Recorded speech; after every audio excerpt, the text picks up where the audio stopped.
कैसे 18,000 भारतीय बने अमेरिका में अपराधी? क्या होता है डंकी रूट जिसकी वजह से हुई पहचान? एनआरआई बनने की चाहत के आगे जान की भी कीमत लगे हल्की।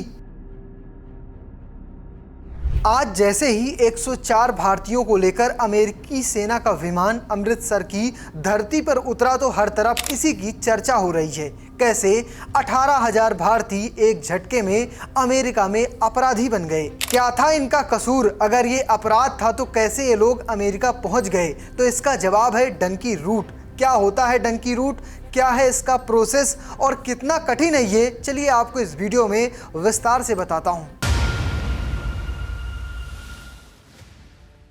शुरुआत करते हैं आज की खबर से। अमेरिकी सेना का प्लेन अवैध प्रवासी भारतीयों को पहला जत्था लेकर भारत पहुंचा। इस प्लेन में 25 महिलाएं, 12 नाबालिग और 79 पुरुष शामिल थे। पंजाब के साथ ही निर्वासित लोग हरियाणा, गुजरात, उत्तर प्रदेश और महाराष्ट्र से हैं। निर्वासित लोगों में 33 गुजरात के, 30 पंजाब के, जबकि 2 निर्वासित उत्तर प्रदेश और चंडीगढ़ से हैं और 3 इसमें महाराष्ट्र के बताए जा रहे हैं। ऐसे में सवाल यह है कि आखिर क्या होता है ये डंकी रूट जिसकी जरिए लोग दुनिया के अपने पसंदीदा देश तक पहुंचना चाहते हैं। सीधे शब्दों में समझ लीजिए कि डंकी रूट का मतलब होता है किसी देश में अवैध तरीके से पहुंचने की कोशिश करना। जैसे बांग्लादेशी इंडिया घुस आते हैं। इनमें ये देश कनाडा, अमेरिका, ब्रिटेन, मैक्सिको सहित कोई भी हो सकता है। लैटिन अमेरिका के देशों तक पहुंचने के लिए लोग एजेंट से संपर्क करते हैं। ये और पहुंचने का रास्ता इस पर निर्भर करता है कि एजेंट के उन देशों के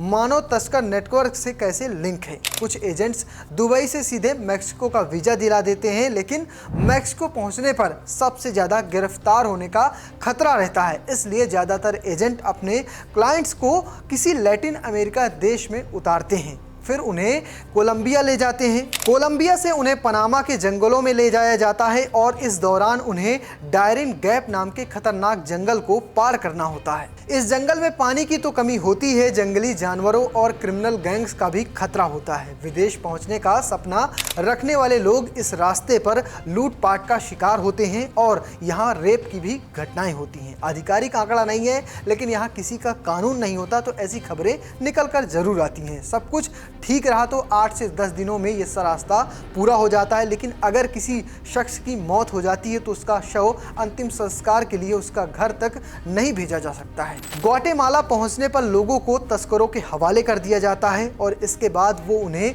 मैक्सिको और अमेरिका की ओर ले जाते हैं। अमेरिका और मैक्सिको के बीच 3140 किलोमीटर लंबी सीमा है और इस पर तार बाड़ होती है। लोगों को इसे पार करना होता है और अपने सपने के देश में पहुंचना होता है। अवैध रूप से घुसने की कोशिश करने वाले ऐसे लोगों को कई बार अमेरिकी सेना के अधिकारी हिरासत में ले लेते हैं और उन्हें शरणार्थी कैंपों में रखा जाता है, जहां से उन्हें डिपोर्ट कर दिया जाता है। आपको एक कहानी सुनाता हूं पंजाब के जालंधर के रहने वाले हरजिंदर सिंह की, जो डंकी का अनुभव साझा करते हैं। 30 साल के हरजिंदर सिंह एक ट्रैवल एजेंट को लगभग 17 लाख रुपए यानी $20,000 दिए। एजेंट ने वादा किया था कि उन्हें दुबई के रास्ते अमेरिका पहुंचा दिया जाएगा। हरजिंदर सिंह अमेरिका पहुंचे तो पर उनकी कहानी रुला देने वाली थी। इंडियन एक्सप्रेस को हरजिंदर सिंह ने बताया कि यहां से निकलने के बाद एक नए एजेंट ने मैक्सिको पहुंचाने के लिए उनसे पैसे मांगे। इससे उन्हें 1 महीने तक अमेरिका में रहने की अनुमति मिली। उन्होंने बताया कि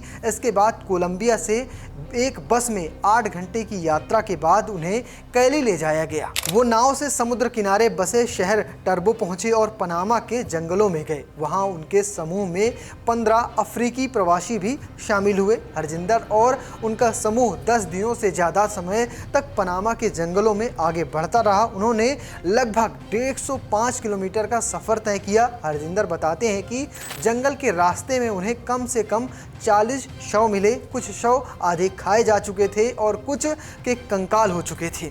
आपको बता दें कि हरजिंदर सिंह बाद में पकड़े गए और डिपोर्ट के जरिए उन्हें भारत भेजा जा गया और यहीं आकर उन्होंने अपनी पूरी ये दास्तां सुनाई। फिलहाल आप कैसे देखते हैं इस खबर को कमेंट बॉक्स में बताना और पेज को फॉलो करना, चैनल को सब्सक्राइब करना बिल्कुल भूलिएगा। धन्यवाद।